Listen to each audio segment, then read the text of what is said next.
നമ്മളെ ഒരു 10 പേരിൽ ഒരു 6 പേര് കുറ്റം പറയുമെന്നിരിക്കട്ടെ. എടാ നിന്റെ സ്വഭാവം ശരിയല്ല, നീ എന്ത് കാണിക്കുന്നത് എന്ന് പറഞ്ഞു കഴിഞ്ഞാൽ എന്താ മനസ്സിലാക്കേണ്ടേ? നമുക്ക് എന്തോ കുഴപ്പമുണ്ട് അല്ലേ?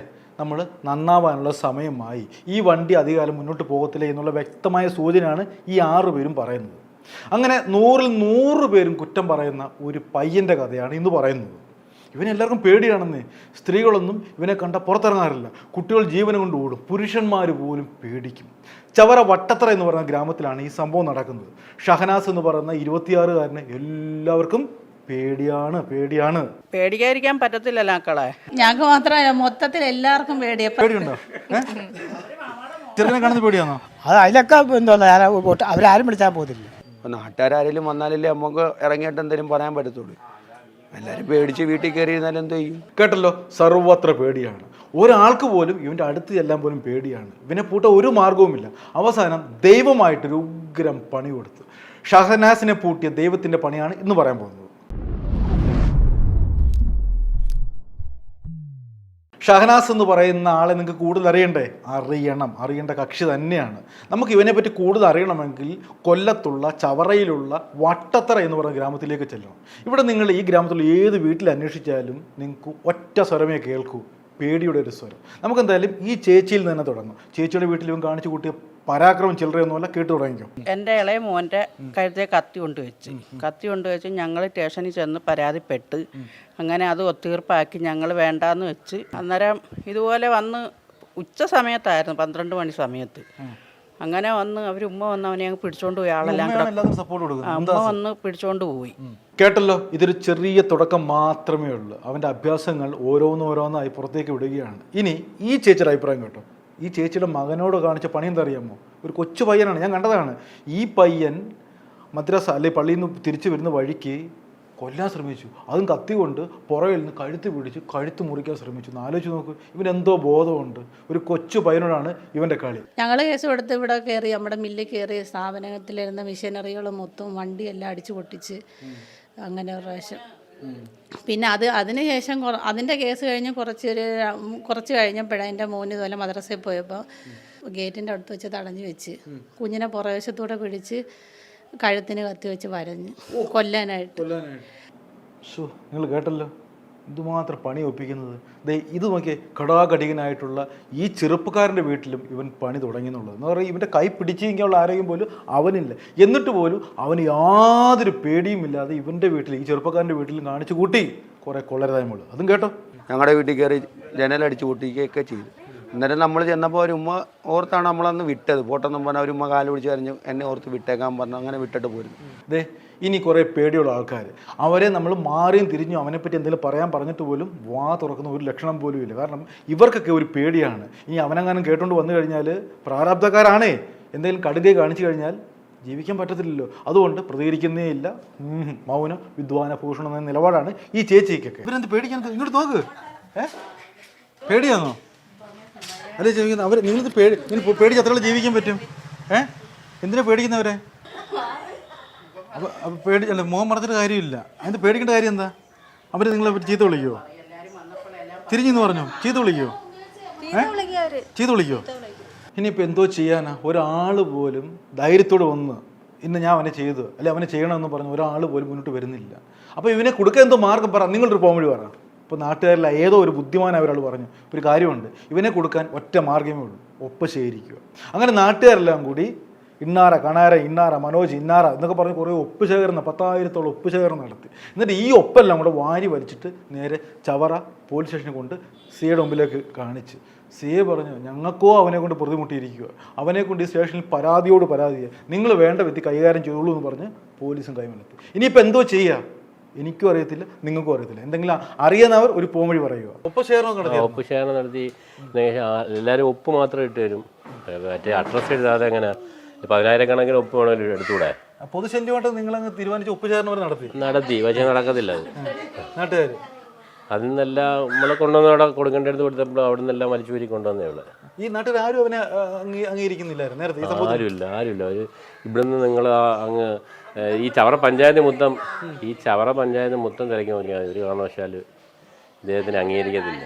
ഒരു ചെറുപ്പക്കാരൻ, അതായത് 10-26 വയസ്സുള്ള ഒരു പയ്യൻ രണ്ടും കൽപ്പിച്ച് ഇത്രയും ആക്രമണങ്ങൾ നടത്തണമെങ്കിൽ അവൻ്റെ ഉദ്ദേശം എന്തായിരിക്കും? അവൻ്റെ പിറകിൽ ആരെങ്കിലും കാണുമായിരിക്കും? സ്വാഭാവികമായിട്ടും എല്ലാവരുടെയും മനസ്സിലുള്ള ചോദ്യമായിരിക്കും അല്ലേ?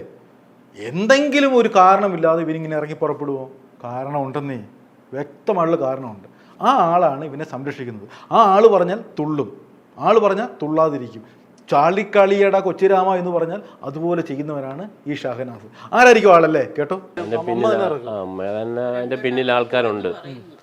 3-4 പ്രാവശ്യം പല കേസിനകത്തായ ഒരു ഈസി ആയിട്ട് ഇറക്കിക്കൊണ്ട് വന്നതാണ്. അല്ല, ആരങ്ങനെ ആവശ്യപ്പെടുന്ന കുടുംബക്കാരല്ലേ ഉള്ളൂ, വേറെ നാട്ടുകാർക്കൊന്നും ആവശ്യമില്ല ഇവനെ.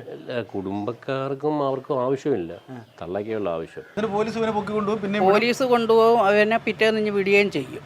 ഉമ്മ എന്ന് ഭ്രാന്താന്നും പറഞ്ഞ് ഉമ്മയാണ് ഇതിന് കൂടെ സർട്ടിഫിക്കറ്റ് വാങ്ങിച്ചോണ്ട് ഉമ്മ പോവും. ഉമ്മ പിറ്റേന്ന് ഇറക്കി വിടും. ഇതിന് ഭ്രാന്തുണ്ടോ? അത് നമുക്കറിയാൻ വയ്യ. ഉമ്മ സർട്ടിഫിക്കറ്റ് കൊണ്ടുപോയി ഇറക്കിക്കൊണ്ടുവരും ഭ്രാന്താന്നും പറഞ്ഞു. ഞാൻ ചോദിക്കുന്നത്, ഇതിനെല്ലാം സപ്പോർട്ട് ചെയ്യുന്ന ഒരു അമ്മയാണ്. തീർച്ചയായിട്ടും അല്ലേ? തീർച്ചയായിട്ടും. അങ്ങനെ ഇവിടെ പ്രശ്നം നടന്നപ്പോൾ മുന്താസാ പറഞ്ഞത്, പോയി അടിയടാ, ഇനി കേസിന്റെ പുറത്ത് കേസില്ലല്ലോ. ഞാനുണ്ടാ കൂടെ അല്ലേ? പോലീസ് മുട്ടുകുത്തി, നാട്ടുകാരും എന്നേ മുട്ടുകുത്തി. ഇവനെ പൂട്ടാൻ ഒരു വഴിയുമില്ല. അങ്ങനെ എല്ലാ വഴികളും അടഞ്ഞപ്പോഴാണ് സാക്ഷാൽ ദൈവം തമ്പുരാൻ ആ ചങ്ങലയുമായിട്ട് ഷഹനാസിൻ്റെ വീട്ടിലേക്ക് ഇറങ്ങുന്നത്. ഇനി നമുക്ക് ഷഹനാസിൻ്റെ വീട്ടിലേക്ക് ചെല്ലാം. ഒരു നിലവിളി കേൾക്കുകയാണ് ഷഹനാസിൻ്റെ വീട്ടിൽ നിന്ന്. ഓടിവായോ എന്നൊക്കെ പറഞ്ഞ് നിലവിളി കേട്ടപ്പോൾ ആൾക്കാരെല്ലാം കൂടി നേരെ ഷഹനാസിൻ്റെ വീട്ടിലേക്ക് ചെല്ലുകയാണ്. പക്ഷേ ആർക്കും താല്പര്യമില്ല. പക്ഷേ ഇതൊരു വല്ലാത്ത നിലവിളിയാണ്. എന്തെങ്കിലും സംഭവിച്ച് എന്നുള്ള വെപ്രാളത്തിൽ ആൾക്കാരെല്ലാം കൂടി നേരെ ഈ വീട്ടിലേക്ക് ചെന്നപ്പോൾ അവർ ഭീകരമായുള്ള കാഴ്ച കാണുകയാണ്. ഒരാളും കാണാൻ മടിക്കുന്നൊരു ഭീകരമായ കാഴ്ച. ഷഹനാസിൻ്റെ വീട്ടിലെ ആ കിടപ്പുമുറിയിലെ കട്ടിലിൻ്റെ അടിയിൽ ഒരു മൃതശരീരം. ആരാണെന്ന് വ്യക്തമല്ല, നല്ല ഇരുട്ടത്താണ് കിടക്കുന്നത്. പോലീസ് എത്തി ആ മൃതശരീരം പുറത്തേക്ക് എടുത്തപ്പോൾ സർവ്വരും ഞെട്ടി. ഷഹനാസിൻ്റെ ജീവനായിട്ടുള്ള അവൻ്റെ അമ്മൂമ്മ, അതായത് അവൻ്റെ അമ്മയുടെ അമ്മ സുലേഖ ബീവി എന്ന് പറയുന്ന 63-കാരി, ആ പാവത്തെ ആരോ കൊന്ന് കട്ടിലിൻ്റെ അടിയിൽ വെച്ചിരിക്കുന്നു. ഈ ഷഹനാസിന് അമ്മൂമ്മയെന്ന് വെച്ചാൽ ജീവനാണ്. മാത്രമല്ല ഷഹനാസിനെ പോലെയുള്ള ഇത്രയും വലിയൊരു ഗുണ്ട ഈ വീട്ടിലുള്ളപ്പോൾ ആരാണ് ഈ കടുങ്കൈ ചെയ്തിരിക്കുന്നത്? ഇനിയിപ്പോൾ തിരക്കിയത് എന്താ? ഷഹനാസിനെ പറ്റിയായിരിക്കും. ഷഹനാസിനെ കാണുന്നുമില്ല. അവനോട് പോയി.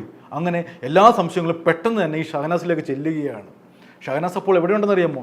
വട്ടത്തറ കുളത്തിനരികിൽ ഒരു ബീഡിയൊക്കെ വലിച്ച് നിൽപ്പുകൊണ്ട് അവനെ കയ്യോടെ പൊക്കി തൂക്കിയെടുത്തുകൊണ്ട് ആ ജനസമുദ്രം നേരെ ഈ വീട്ടിലേക്ക് കൊണ്ടുവരികയാണ്.